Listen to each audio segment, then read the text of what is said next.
Chapter 12. The Funny Follies. George W. Bush believed in the however ship. In June 2002, 9 months after 9/11, the president traveled to Atlanta where an African American church on the city's south side beyond belief he however shared an agenda entitled Blueprint for the American Dream. It promotes however among minorities. The administration goal to say was to raise the number of minority however by 5.5 million by 2010. Part of the being to secure America in the encouraged however ship. He said, thus making however ship seems somehow a part of the battle against terrorism. Sitting in the audience today, and there was a man named Franklin Delano Rines, the chief executive of the Funny Mice. It was a triumphant moment for the Reigns, and not only because he was a minority himself. The first African American CEO of the Fortune company, along with Leland Brunson, the chief executive of Freddie Mac. Reigns had gone to Atlanta, died on the behest of the White House, which want to be a part to the administration orchestration and the events of the day. For all the controversies that had dogged to the KCS, the new administration seemed to be signaling that it could lie with Fannie and Freddie just the way where they were. And a few months later, a White House conference on minority however ship, the president went out on his way to press rain to a standard ship on the Funny Mice. And yet, in Ray Toki would rest easily, he was dead wrong. Within a year, the Bush White House will be engaged in a bitter war with Fannie and Freddie. By the end of 2004, the war would cost Ray his job, while Fannie Mae would be forced to raise billions of dollars on earning in one of the largest accounting scandals in American history. This event created an envious amount to start in Grand Washington, but ultimately brought little change to the administration, but start to because in spirit that Fannie and Freddie had become so big they posed a systematic risk to the financial system. The White House wanted to force HCS to pare back to the risks in the books, yet the Intifada, the rise who later called, is arguably one of making matters worse because he helped push the HCS into the buoyant Risker mortgage at exactly the wrong time.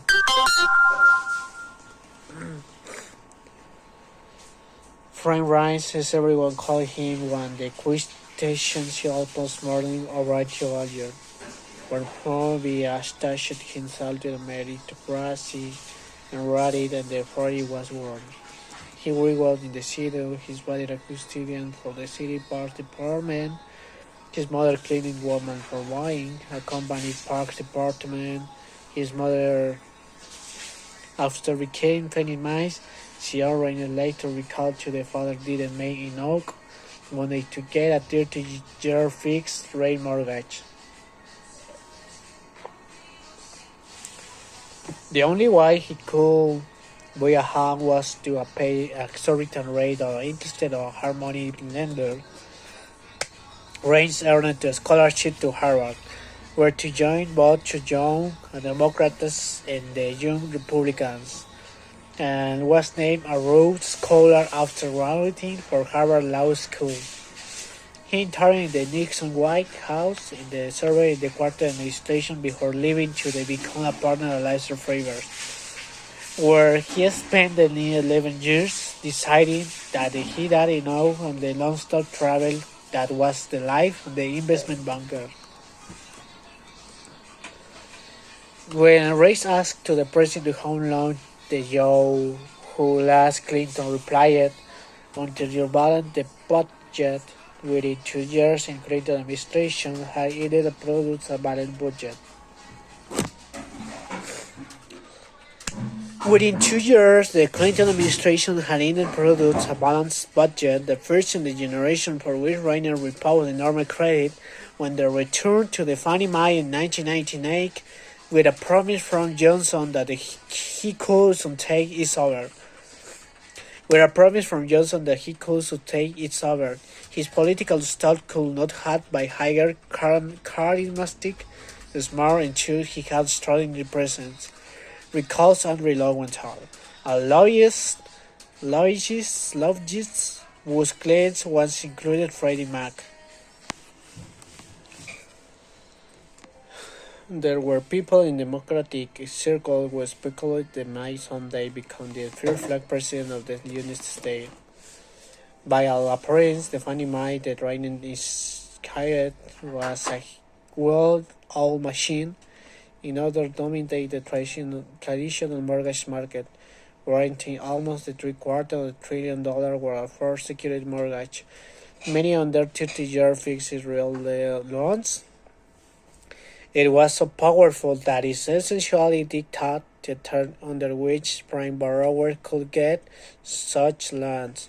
In other, far more profitable business, buying their mortgage and mortgage-backed securities to keep on the own books, was growing by the leaps and the bounds. It had by then more than $500 billion worth of mortgage assets to the books. Fannie was beginning to tiptoe into Draco mortgage, but it was doing to this cautiously. It didn't care for credit risks, to the extent that subprime mortgage could help the company meet its affordable housing goals. Fannie had better ways to reach those goals, like the golden instant profits. Then there was the GCA's regulator, the Office of the Federal Housing Enterprise Oversight. It was a non-factor, woefully understaffed, depend on the Fannie and Freddie for information, and regularly trounced by Fannie's congressional allies, and the race accusation I tried to assert itself, which perhaps seems plain why not long after becoming CEO in 1998, Rice met with some to the company investor and lay on the extraordinary target. He felt confident he said that the company could double in the first share to the next 5 years for 3.23 to the 6.46, and that number became a kind of mantra within Fannie Mae. In retrospect, it's hard to see the target are anything but hubris. For all their power, the GCA's business model was seriously constrained. Being a government-sponsored enterprise had a few minutes as well as plus.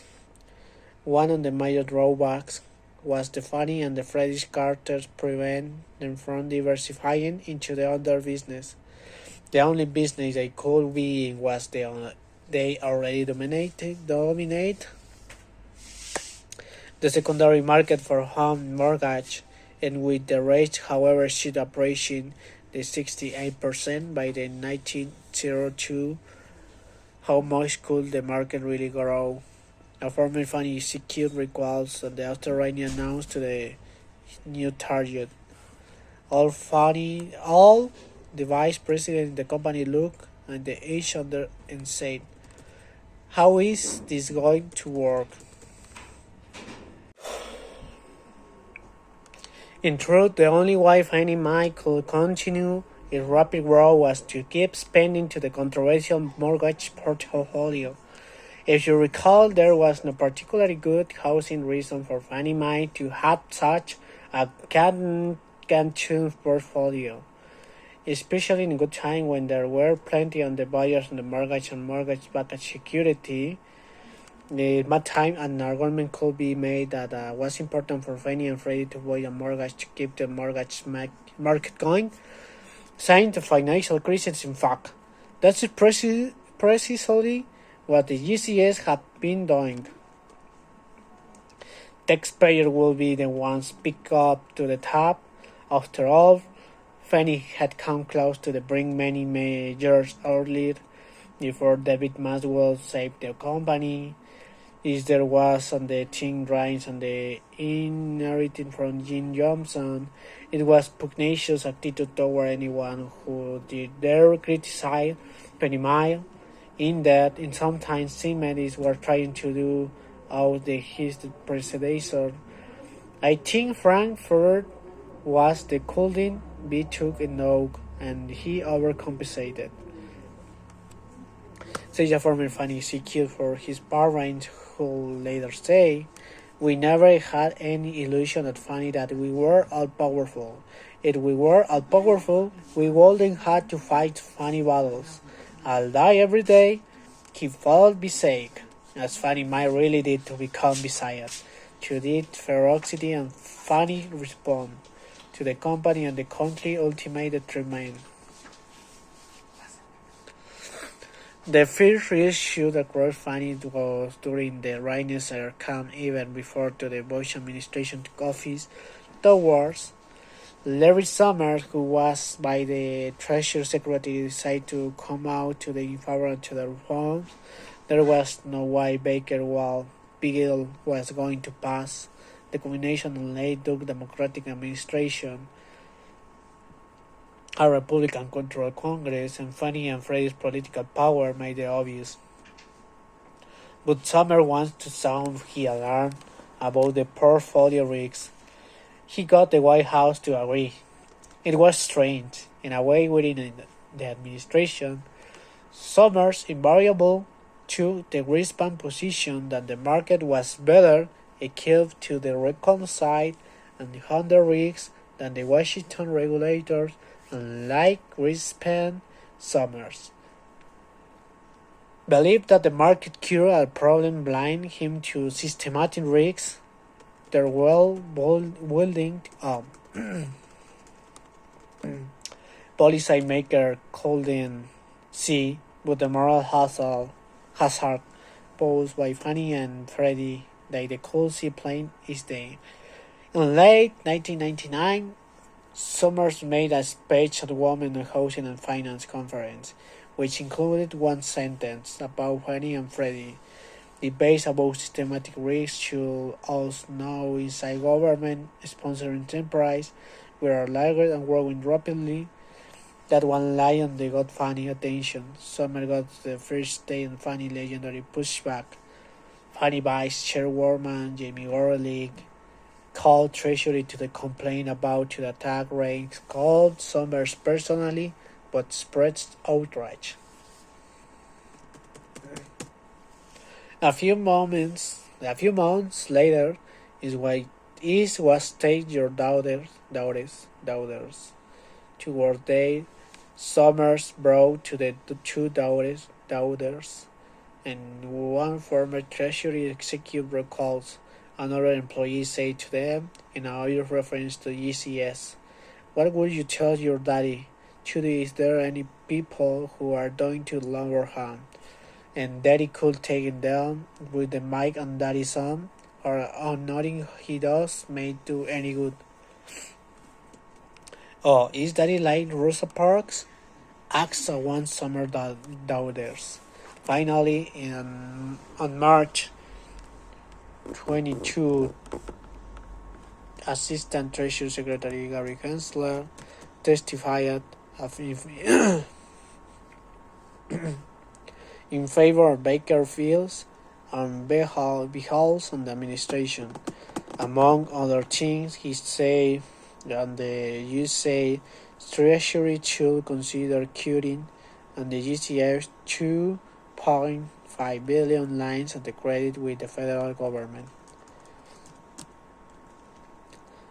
That wasn't quite the end of the austerity. Behind the scenes, for a period about a year, the Treasury Department and he held a series of unpublished meetings with Fannie to execute. The meetings were conducted and Fannie Mae's investigation. In effort to appease a critics, Fannie Mae had put together a series of voluntary initiatives in the hope to get treasured to sing out, which includes transmission and disclosing more information about interest rate risks. It was cautious Fannie Mae, keep your friends to close, your enemy closer, but the chemistry between Summers and Brains was horrible. In the words one of former executive, the two on there were so alike. This person explains, they were both arrogant, stoneboards and ambitious, and they both viewed themselves the smartest guy in the room. Summers simply didn't relate to the funny thing when displaying why it was necessary for Fannie to own a huge portfolio in mortgage. He absolutely scoffed when Fannie insisted that it mistake insulting by intelligence, says a former Treasury official. It was pure political calculus that initially caused the Bush administration to decide to leave Fannie and Freddie alone. It's not that the White House didn't understand the issue, as there were a smattering of critics inside the administration. But Fannie also had internal defenders. To the head of the National Economic Council was Steve Friedman, the former Goldman Sachs senior partner who had run to the firm with Bob Rowan. He had been on the Fannie boards and the director besides Fannie and Freddie could be useful props to the House support Bush, however shit bona fides. Yet one to the leading Fannie hater in the Bush administration wasn't so anonymous White House economics. He was the head of the OFO. His name was Armando Falcon Jr., and he was Fannie and Freddie's regulator.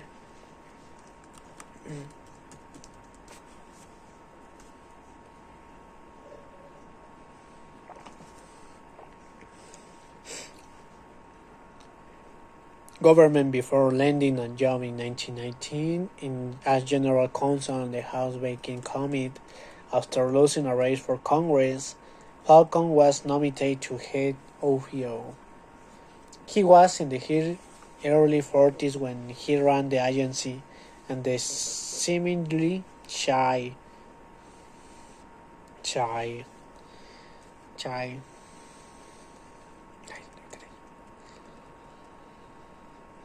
Haitian man who liked poker and cigars. He lacked the charisma and brilliance and someone Lance Frank Reigns. He was easy to underestimate, and he came to understand how difficult to the GCL were to deal with, and how powerless Alfio was to do anything about, and her became frustrated and deeply angry. Every year, its segment of the proposed budget was good either by the Congress and the White House. When Falcon first took office, he later recalled, he discovered that some risk examinations were being put off because the agency didn't have the manpower to conduct them. The agency estimated it needed 60 examiners to do its job properly. It had 17 of those dry bucket while driving between 19 million and 30 million, while the total compensation of our top executive Fannie and Freddie. In the year after he took the job, Representative Maurice Hinkey bravely offered an amendment on the floor of the House to increase the budget. Falcon would later testify. The amendment was angrily opposed by the chairman of the VA, whose appropriation to commit violation on the me personality for recurrence the amendment. I didn't pass.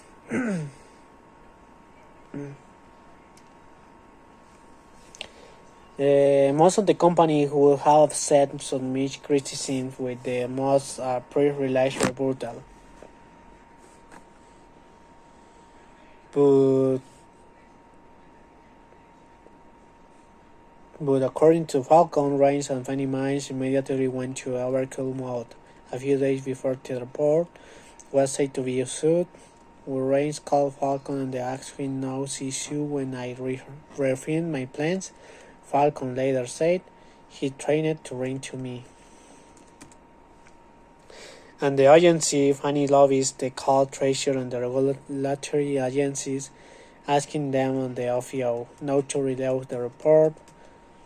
Totally made up, although he called Falcon to tell him that it was highly unusual for a regulator to issue a report saying its regulated companies may run down the financial system. He insists there was no threat. Fanny was just getting started. February 4th was the day Falcon had to for realizing to the report. He had flown to the New York to give a speech on the line findings. In his way to give the speech, he got a call from the White House personal office informing him the administration was the former J.P. Morgan derivatives lobbyist. Although Falcon turned still had a year on how to go, he devoutly wrote a resignation letter, not a coverage of your report. Falcon he was humiliated. And yet Falcon will keeping his job in Park. The Aircon scandal had another more practical consequences caused Freddie Mac to hire a new accounting firm. Freddie longtime friend Arthur Andersen had been forced of business after being indicated to the role on the non-biblical and written business environment on 2002. Freddie news accounts that PricewaterhouseCoopers screwed Freddie books and found seriously waiting is for Freddie Mac to restate in the earning going back years. In January 2003, around the same time of FIO, when sending around to the report estimate rigs, Freddie Mac announced that I would be restating earnings materially for the last past 2 years. The restatement, when it was unbelieved 6 months later, was astonished. Since 20th, Freddie has understood the earnings by some $5 billion. Freddie's entire senior management team had to step down. The Freddie restatement was yet another revelation for Falcon. Not long before Freddie relayed to the world how to restate the earnings, Falcon has publicly pronounced to the company internal controls accurate and reliable, furious in having been so wrong about Freddie Mac. Falcon decided to launch investigation to see if Fannie had the same problems. OFIO, Deloitte, Touch, the big accounting firm into Fannie books. The White House pile of Jacob Bush presidential appointees from to the GCS board. Then in the fall 2003, it was way behind to the big chosen regulation of GCS. Some White House began to jumping glide on the campaign against the GCS Operation Noriega.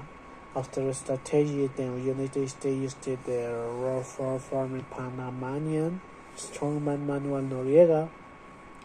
The administration had to spare anti-Fannie, anti-Freddie up to the columns and editorials. It's also had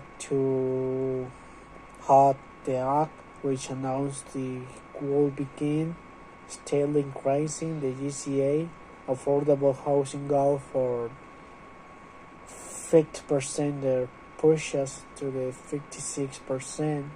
It was consciously punitive, said former Fannie executive. The real significance wasn't so much the percentage increase in the fact that the GCAs for the first time had specific single-family goals in the metropolitan areas. It could no longer to apartment buildings or refinancing to get around to the roads. Don Jones got a copy on an email, and Fannie Staffer got a written. You just cannot appreciate how truly bad this is. from a purely Republican standpoint. It read a reference to new Tudor codes. In the fall, in 2004, OFIO announced the preliminary results of its investigation. Funny, the agency said he willfully broken the complex accounting rules surrounding derivatives to facilitate smooth earnings growth. Whereas Freddie had understood the earning of your charged Fanny with understating the willful breaking accounting morals. The clear complication was the Fanny Mae was cooking in the book so that the execute could lie to their pocket. Fanny had one more trick up in the sleep, and I Kine Bond, a Republican senator from Missouri, played poker with a Bill Maloney, Fanny's top lobbyist, and State Appropriation Committee to the oversight of OFIO before the results of the OFIO investigation were made public. When the sent letter had Inspector General requesting that they investigate not Fanny or Freddie. But OFIO approached the committee also called for $10 million OFIO budget to the willful until Falcon was removed. The Inspector General report was supposed to be confidential, but Fanny had a long history of estrogen legs itself. Sure enough, just before a case hearing, it managed to get a whole report into the hands of members of Congress. Not surprisingly, when the hearing began to commit members went at the other OFIO in Falcon Eastern Airlines. This hearing about the political lesion of the fracking range, say Congressman Listen Lace Clays, an African-American Democrat from Missouri. It is possible that by casting on those aspersions, you potentially are weakening the institution, the market, to that you are potentially weakening the house market in this country. She met in the Congressman Arthur Davis, Democrat of Alabama. There are many former Fannie executives, including Reynes and Howard, who will go to their graves believing that the entire scandal was drummed up by OFIO and the White House slowly to rain Fannie down.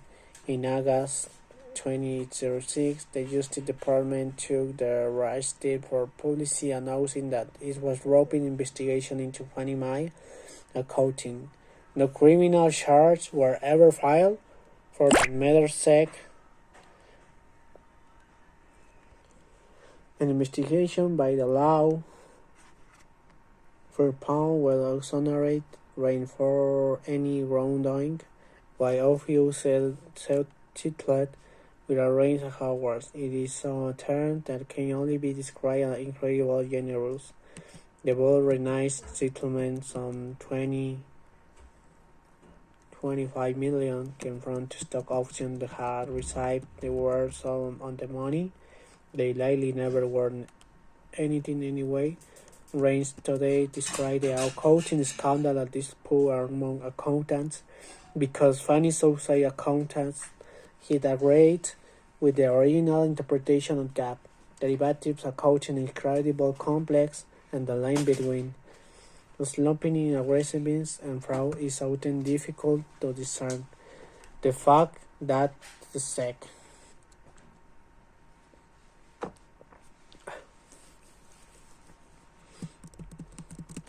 suggests the scandal was real. The fact is the Justice Department declined to prosecute suggests that maybe it wasn't. Whichever the case, Ryan had no one to blame but himself. CEOs and regulate companies so feel foolish until the lead relationship becomes so openly hostile, whether because of sloppy accounting or something less excusable. Fannie Gaps is regulator in our road to ham in with. having abused the regulator for years, how can Fannie expect OVO not to use the role? Can you imagine? Can you imagine? And he said, and no, it's not. We're sending legislation to help to provide to privatize Fannie and Freddie and their beneficial status with the federal government. Ex-forming Fannie, the true Treasury Department could have done something about the GCS without the new legislation during the early stage operation or either Treasury to the be research obscure provision in 1954 that appeared to give to Treasury the right to limit GCAs in so as to that Treasury and the Justice Department conclude to the Treasury did in that they have the right by exercising the code line how to shoot down the GCAs entirely, but they never tried. Even Bush administration were afraid to what would happen the mortgage market without Fannie and Freddie.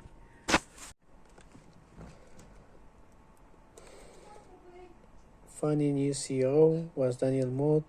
His reputation as Marine who had general Japanese operation before joining Fannie Mae in 20.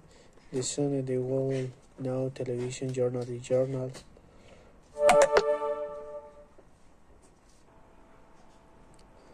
His three predecessors, he was a Democrat, a Washington power player, a Hauser. He and Reigns, he never been else and Mood had took about leaving the company because he didn't like his arrogant, defiant my way Fannie Mae.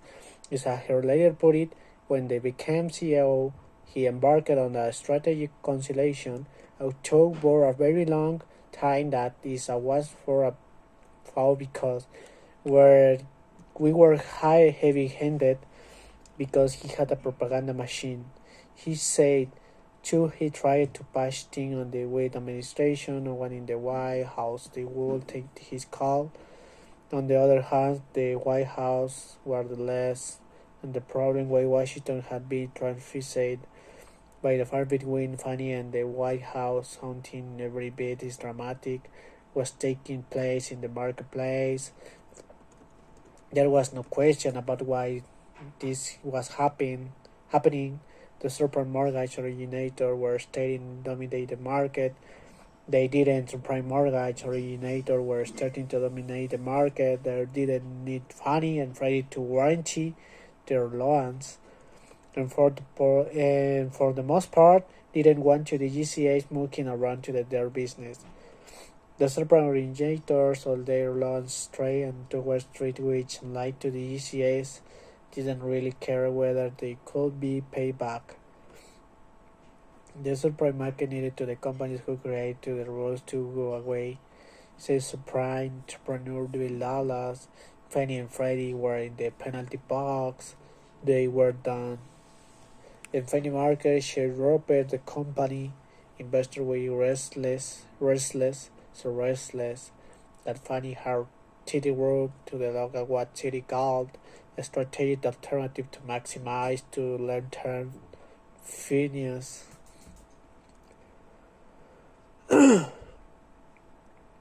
City concluded the Fannie shouldn't privatize because it shattered what its core asset, accounting to the 50% its current market capitalization among City case recommendation for increasing the market capitalization.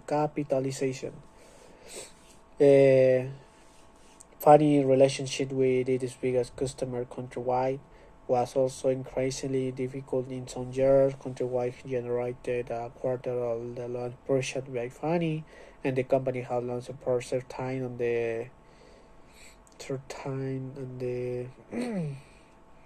Mozilla cows like low down payments, the single defining quality, and the relationship when the mutual depends. Say, one lobbyist. But now the balance was shifting, because Countrywide had other options. Unlike to pure subprime compounds, Countrywide won to Fannie in the subprime market. countrywide originated to so many Jones to the Matt Mozilla.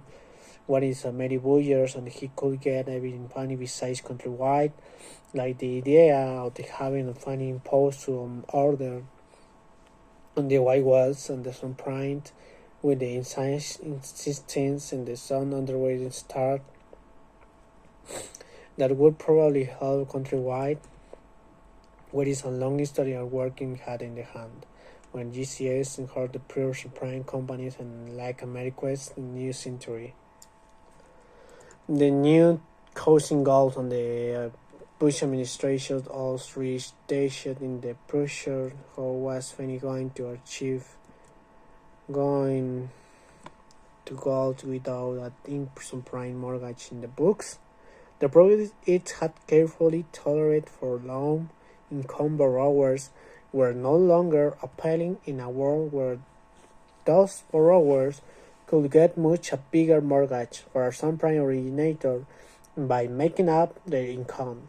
But Fannie could then just deep held long into the subprime market and systems weren't able to gauge to the risks of subprime mortgages.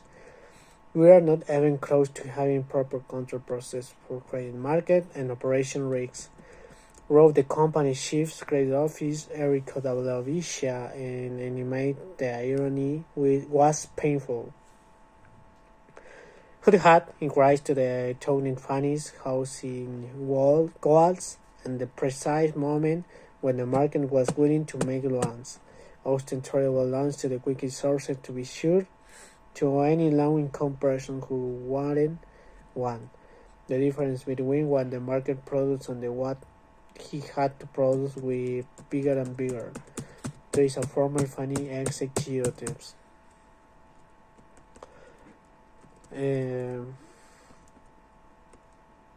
Over time, Fannie and Freddie became to the world's largest purchases and AAA tranches.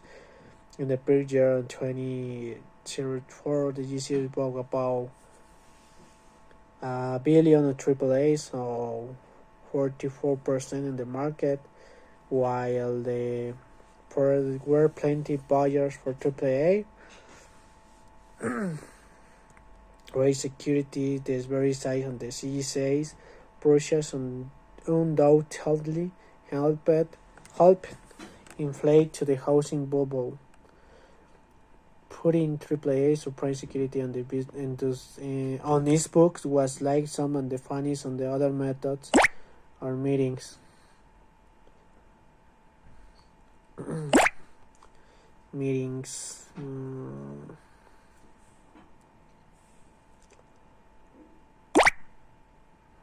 In the housing calls, a stupid Patrick in the didn't help low-income American buy homes because the ECM weren't determining which loan they would buy. The loan opportunity to avoid standard on the lenders and housing bouquet. Kennedy points out putting some prime securities on these books was a perversion on the affordable housing mission. From the government's perspective, GCA seeks to buy up lands to poor and middle-income borrowers, even if that came to expense about profits by buying Wall Street securities. The GCAs were able to earn more and return on their affordable housing investment rather than less. Fannie and Freddie turned out the almost incredulous and your average investor. They too relied on the rating agency's whole talk. Fannie did so with a tiny bit of caution. Although we invest almost exclusively in AAA rated securities, there is a concern their rating agencies may not be properly assessing to the risks in the securities. Note that an internal document to the spring in 2005. No, with no caution, however, after crisis, Hood would report that the value on the Wall Street grade security owned by Fannie and Freddie fell as much as 19% from the time of the purchase. But just a weak purchase of AAA securities warranting all loans had a little to do with some goals on everything to do with profits and market share. They were simpler, more profitable. They weren't treating your funds loans. We were lowering to a by the big margins. Former executives for companies were warnings about the three state to the market, Fannie from to the outside, and Freddie from to the inside. Michelle Lake, a vice president at IndyMac, later claimed to a lawsuit to the she tried to warn Fannie about to the all-air lands in the Boeing from IndyMac, which were riddled with problems.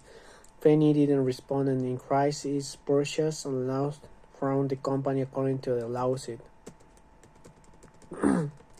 Over Freddie's chief credit officer David Tronconis warned to the company news CEO Dick Cerone, the former chairman to the Boston Federal Reserve, about the riskiness of not income, not at loans. They were called Nina loans. Freddie Mac should withdraw from the Nina market and the some practical. Andrew Conis wrote in the fall 2004. Today, Nina appears to target borrowers who could have trouble qualifying for the mortgage if their financial position were adequately disclosed. He added, what better way to highlight our sense or a mission that to walk away from to profitable business because it's hard to borrower we are trying to serve? Between 2005 and 2007, about 1 in 5 mortgage Fannie and Freddie's purchase insured was all-8 or subprime according to the study by Jason Thomas. By the end to 2007, Fannie Mae had exposure on another in exposure mortgage that defined it as subprime world. Worst recipient had FICO score to the or less than Freddie had an exposure to subprime at FICO score. Thomas calculated the mean to the ECAs about to the 23% to the subprime mortgage backed security outstanding at the time are whopping 58% on the total of mortgages outstanding. There was no worse time to accumulate the pressure to out prime to loans on the 2005 to 2007 time period. Some critics will later point to massive purchase and therefore to blame to entire crisis on Fannie and Freddie, but as Thomas points out, it's precisely because they were so late to the party their loss would be so immense. Another irony is that is the end. OFIO, despite the brief stand on the aggressive regulator, fall in the miserably on the GCAs, and Ryan will later point out Fannie and Freddie succumbed to the pressure and they did not right on the front OFIO.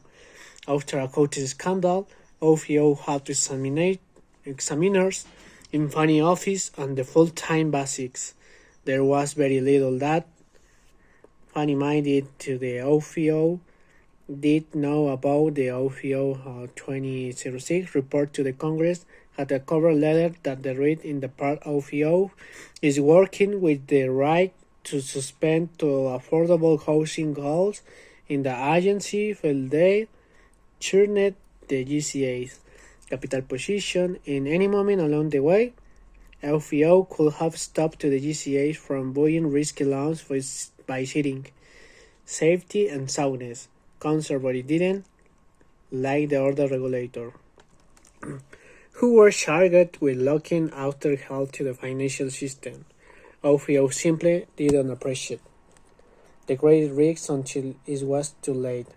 The last of the most painful irony is that to the too long time, rival armies and the securitization market, the investment banks and the GCAs, would end in the magnifying each other in rather than keeping edge to other cheat without to the GCAs were empowered to private market will never have been a big as it got. And without Wall Street there never would have been a those mass bad mortgage for the GCAs to ping on. Which is why some funny defenders arc to the GCA rather than blame the billions of the crisis were really the victims. They may be, but they were far from innocent victims.